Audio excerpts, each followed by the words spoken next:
Hey everybody, it's Christy from Tales of the Ravenous Reader, and I'm here with Tiffany Kuehn and Brandy Colbert with their brand new releases, Little and Lion, which is great, and When I Am Through With You, which I love both your books so much. I found them to be engrossing, and I couldn't believe it. So, yeah, I listened to them both on audio. Oh, nice. So I haven't even heard it. It's good. It's really good. It's really, really good. They're both really good. They're really great on audio, so they were fabulous. One of the things I noticed is that they're each very much character. So what was it like for you to form the characters and put them on the page in comparison to the story, which is kind of secondary to any of the pieces they book? Oh, that's a good question. I guess I do when I'm writing any book. I think of, it's the characters that I want to be driving the story, but I'm really big on fatalism, so I always sort of want to set up how I see the character and how who they are is going to take them wherever, like, the ultimate place in the story is, and so it's got to be a story that is fitting that and, something dark and not good. And something dark and not good, yes. That's exactly how you describe it. Kuehn brand. Exactly. But I want it to be that when you get there, it's like, but that is who they are. It's true to who that character is. That's very true for Ben. It's very true when she kind of uncover everything. You're like, all of this makes so much sense. So how about you, Brandy? I always start with characters, and I have to credit my editors always, because if I could just write about, I always say TV shows and movies where people are drinking coffee and crying. Like if I could just write books about people drinking coffee and crying, gosh, I would do it. But I always think of pretty much characters first, and then think of what could complicate their lives more, and then just kind of unfold from there. And then my editor will always sort of rein me in. Okay, this is interesting. This is too much time on probably drinking coffee and crying. We need to move the plot forward. It sounds like both your editors are really a crucial part of your process, right? That's amazing. Definitely, love it. Yeah. I love it. Do you have the same editor through all your books? I just recently switched, so I'm with a new house for Little and Lion. Okay. But my first editor was also the same. She was really hard on me in a really good way. But I learned a lot, I think, from writing the first book, that then I didn't have to focus so much on that stuff with the second book, and could kind of maybe then be more open to diving into the plot more quickly. You have the same editor all the way through all your books? No, so the first three were with St. Martin's, the editor there. He was great. And then my last two, so The Smaller Evil and When I'm With You, were with a new editor. And they're both really different, both wonderful, and I love working with both of them. But different, and I think this book in particular felt really collaborative in a neat way. I felt like I kind of had this idea, but not being too married to that idea. He had a lot of ideas that sort of, switched kind of maybe some of what I was trying to say, but I thought it was super interesting. And so it was neat to sort of feel like, it was something new that I could come up with on my own. I remember when you first pitched this book, I think the first time I heard you pitch it was at NovCon at the beginning of the year, and I was like, I have to have that. So I was just waiting, waiting for it. So in both your books, mental health plays a really big role. I know it's there in your books, Stephanie, and it is definitely front and center in Little and Lion. But also identity plays into the books a lot. So talk kind of about how that came to be and maybe your research process.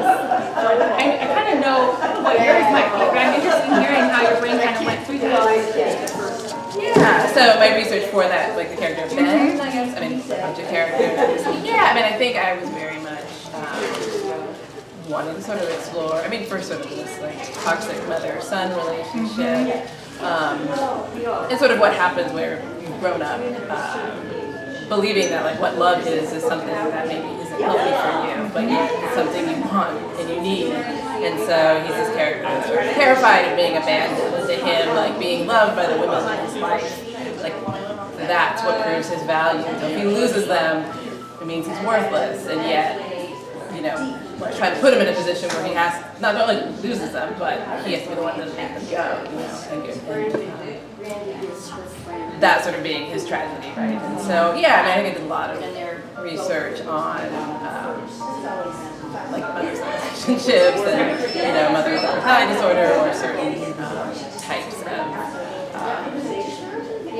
a mother who's impaired and empathetic for her own situation, but also not able to care and the way that he needed and him having to be the parent in a lot of ways, or taking on like an overwhelming amount of responsibility for her mental state. Which he then transfers onto another character in the book. Right. So yeah, so then the story ends up being how it ends up playing out. Right. How about with the little lion?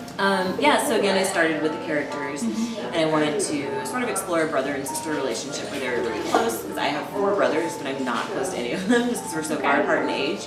So I was like, what would happen if like you had a brother who was a year older than you? And but then, of course, you don't want to write about a perfect sibling relationship, because that's boring to read about, and it's boring to write about. It's not realistic necessarily, right? Especially at the teenage years. Oh, exactly. Like, it's so volatile then. So I thought, what could complicate this? And then I guess I always write about what I'm curious about, and I didn't know a lot about bipolar disorder. Like, I think I deal with undiagnosed anxiety, definitely, but I wanted to sort of explore something I wasn't familiar with, so I did do a lot of research. I made my mental health expert friend to read it over and make sure that I was doing it right. But yeah, it was sort of trying to explore something that I'm not super familiar with, and how it would affect other people. I think I was also interested in sort of like how other people's mental health can bear down on other people, and vice versa. I found it fascinating. I don't read a lot of mental health books because I work in the field as well. Oh, wow. Yeah, okay. and so for me to read a book, I'm always terrified. I'm gonna hate it. And I love both of your books, so I thought they were really well done. So I really enjoyed it. So you both have written before, Stephanie. This is book 6, book 5? 5. I was like, how many books are on my shelf? Right, exactly. And you have one previous book, right? Right, yes. How was this process different than writing your previous books? Other than the new editors? Right. Yeah, I mean, so this one was the more, I guess, that collaborative feeling, which I hadn't maybe experienced with any of the other 4. So that was interesting. I think sort of this not feeling wedded to, you usually have this like whatever, sort of like a philosophical question I'm exploring, but sort of letting that open up and change and evolve throughout the book rather than like trying to keep that and making the story fit that. So there was that. They're all different for sure. I think, some of them are really hard. They're all really hard. As a reader, I'm sure they were tough on you, but as a reader, they're all very interesting. But yeah, some of them. Then my second one, Complicit, that was the one that just was really hard to write. So grouchy. I made up with it, but I was, But you always have a new baby, so it's okay, right? Like, I can be mad at that one because there's a new one I can. Well, now if I go back, I'm like, I'll skip, but at the time, I had to rewrite the second half like over and over and over. Oh, okay,